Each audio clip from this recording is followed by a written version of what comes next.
নমস্কার, আটপৌরে হেসেলে আপনাদের সবাইকে স্বাগত। আমার আটপৌরে হেসেলে আপনারা কিন্তু একটু অন্যরকম আর সুস্বাদু রান্না আমি আপনাদের জন্য নিয়ে আসি। আজকে রান্না করে দেখাবো পোস্ত ডিমের বাটি চচ্চড়ি। আপনারা আগে কখনো খেয়েছেন কি না আমাকে জানাবেন কিন্তু।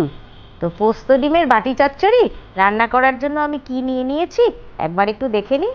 আমি এখানে 5টি পোলট্রির ডিম সেদ্ধ করে কেটে নিয়েছি। সাথে নিয়ে নিয়েছি পেঁয়াজ কুচি, পোস্ত বাটা, টমেটো কুচি। এছাড়াও এই রান্নাটি করার জন্য আমার লাগবে নুন, রসুন বাটা, চিরা কাঁচা লঙ্কা, আদা বাটা, লঙ্কা বাটা আর ধনেপাতা কুচি।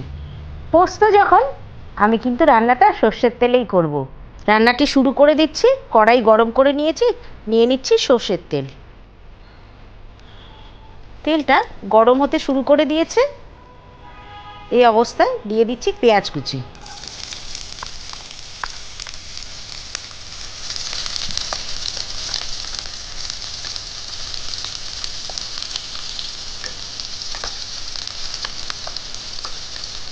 পেঁয়াজ কুচিটা হালকা বাদামি করে ভেজে নেব।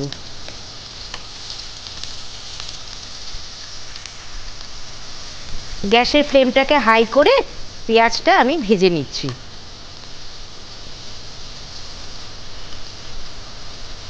পেঁয়াজটা ভাজা হতে হতেই দিয়ে দিচ্ছি টমেটোর টুকরোগুলো। দিচ্ছি রসুন বাটা, 1 চামচ রসুন বাটা, 1 চামচ আদা বাটা।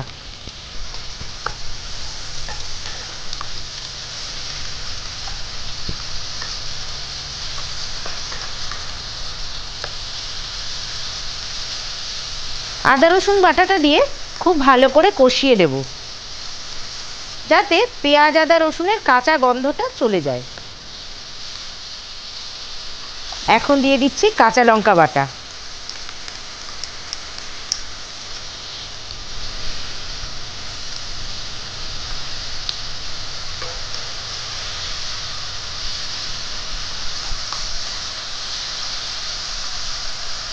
এখন আমি দিয়ে দিচ্ছি অল্প নুন।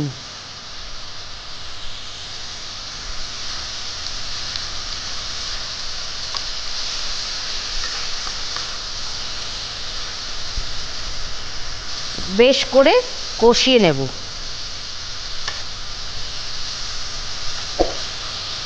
এই রান্নায় কিন্তু আমি হলুদ দেব না।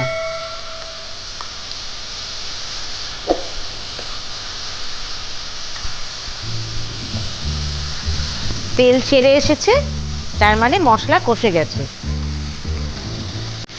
এখন আমি পোস্ত বাটাটা দিয়ে দিচ্ছি।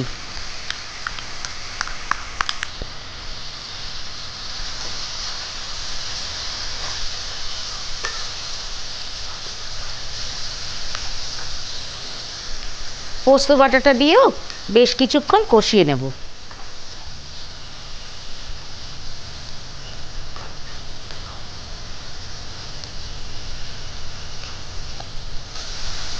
পোস্ত দিয়ে পেঁয়াজ আদা রসুন খুব ভালো করে কষিয়ে নিলাম। এখন আমি পোস্ত যে বাটিতে রেখেছিলাম সেই বাটি ধোয়া জলটা একটু দিয়ে দেব।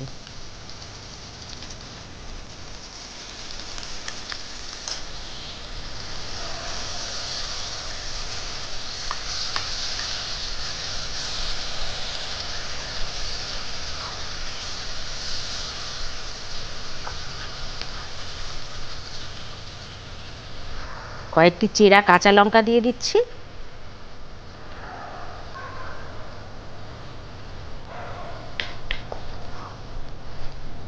আর এই সেদ্ধ করে কেটে রাখা ডিমগুলো দিয়ে দিচ্ছি।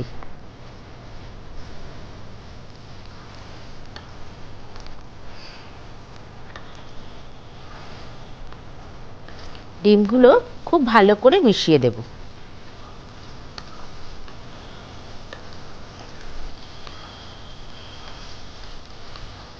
ডিমের কুসুমগুলো কিন্তু ভেঙে ভেঙে এই পোস্তর মধ্যে মিশে যাবে, তবেই কিন্তু এর স্বাদটা খুলবে।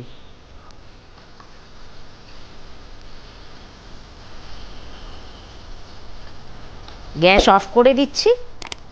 ধনেপাতা কুচি ছড়িয়ে দিচ্ছি উপরে।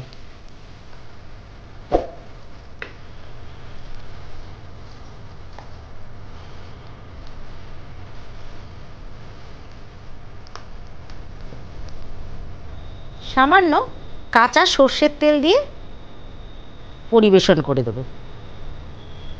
তৈরি করে নিলাম পোস্ত ডিমের বাটি চচ্চড়ি।